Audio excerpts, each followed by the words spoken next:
Alors, je dirais avec modestie, parce qu'on doit avoir conscience qu'on s'adresse à des émetteurs différents des entreprises.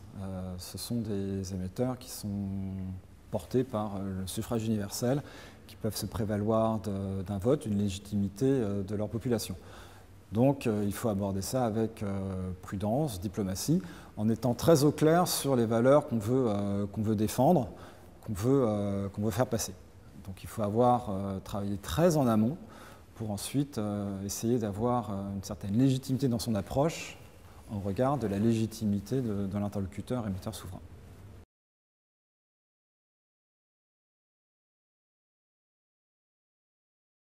La question environnementale, c'est plus facile en fait, en termes d'allocation sur le risque souverain, parce que l'environnement, c'est la nature, c'est la géographie, c'est des aspects structurels d'un pays, parfaitement appréhendables, sur lesquels on peut avoir des prévisions. On connaît très bien la consommation de biocapacité d'un pays, on connaît très bien sa balance commerciale de produits agricoles. Donc on peut faire des projections, on peut très aisément faire des scénarios pour voir quel impact peut avoir une hausse des prix agricoles, une baisse de la productivité agricole ou des exploitations forestières sur la balance commerciale et par conséquent sur la politique de change et la politique monétaire d'un pays.